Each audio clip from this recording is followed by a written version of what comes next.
On retrouve Emeric comme il était, cloîtré dans sa chambre paniqué.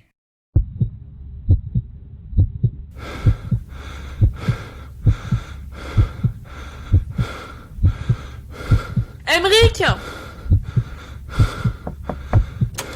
Emeric, viens dans le salon. Bonjour Emeric, je me présente, inspecteur Guedran.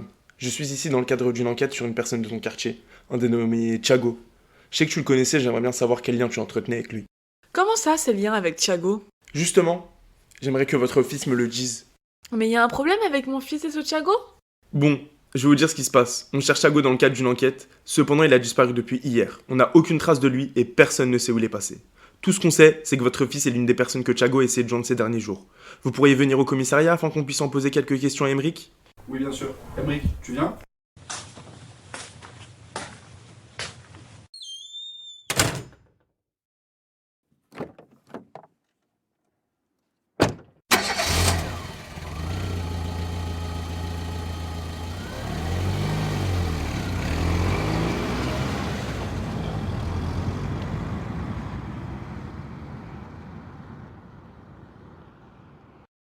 Après un peu de route, on retrouve Emeric dans une salle d'interrogatoire. Il est assis en face de l'inspecteur Guedran, qui sort quelque chose d'une boîte.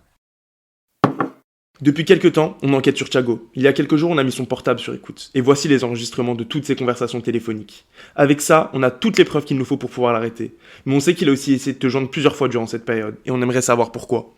Et à ce moment, Emeric comprend. Thiago avait essayé de le joindre plusieurs fois ces derniers jours, mais Emeric n'avait, comme on le sait, pas répondu. Et grâce à cela, aucun lien ne pouvait être mis entre Thiago et lui. Ce dernier pouvait alors calmer la situation. S'il voulait, si, il voulait m'appeler, et c'était sûrement pour qu'on se voit. Je connais Thiago depuis longtemps, et on se capte des fois pour se poser, aller manger un grec. Mais j'avoue, ces derniers jours, j'étais pas mal occupé. J'ai un petit job, et ça m'a pris pas mal de temps, donc j'étais pas trop disponible et je pouvais pas lui répondre. Ton petit job de coiffeur? Comment? Vous êtes au courant? T'as coupé les cheveux de mon fils il y a pas longtemps, il s'appelle Jules. Ah oui, c'est vrai. J'ai été chez lui. Enfin, je veux dire chez vous, du coup, pour lui faire une petite coupe. Et il aime bien, il a dit beaucoup de bien de toi. Oh, merci, ça me fait plaisir. En tout cas, je vois bien que t'as rien à voir avec les histoires de Thiago. T'as un petit job tranquille, t'as pas l'air du genre à traîner dans ce genre d'histoire. Tu peux partir et merci d'avoir répondu à mes questions. D'accord, merci. Au revoir. Emeric est tiré d'affaire. Ses activités de coiffeur lui ont permis de se sortir de cette situation. Mais que se passe-t-il du côté de Samy? Les informations vont vite, et ce dernier est déjà au courant de la venue de la police chez Emeric. Putain, mais je suis tellement dans la merde. Mais si Emeric il leur parle de moi, mais je suis fini. Mes parents ils vont m'engueuler, ils vont me défoncer, mais comme jamais. Ouais. Et, ça se trouve, je peux même aller en prison, ouais, j'en sais rien. Faut que je me déstresse, Putain, j'ai besoin d'un truc là, j'ai besoin d'un truc. En sortant son téléphone, Samy fait défiler ses contacts. Et en arrivant à la lettre R, il voit Rick et non Emeric. Mais tu sais quoi?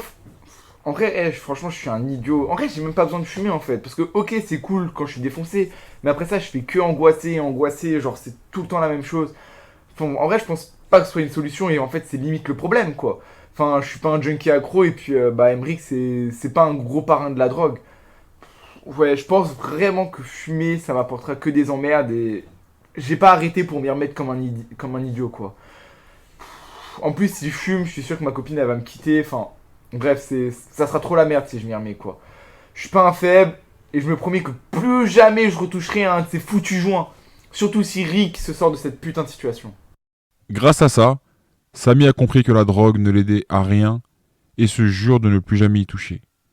Tout comme Emeric qui a réussi à se sortir de cette situation et va se consacrer maintenant à ce qu'il aime faire, la coiffure.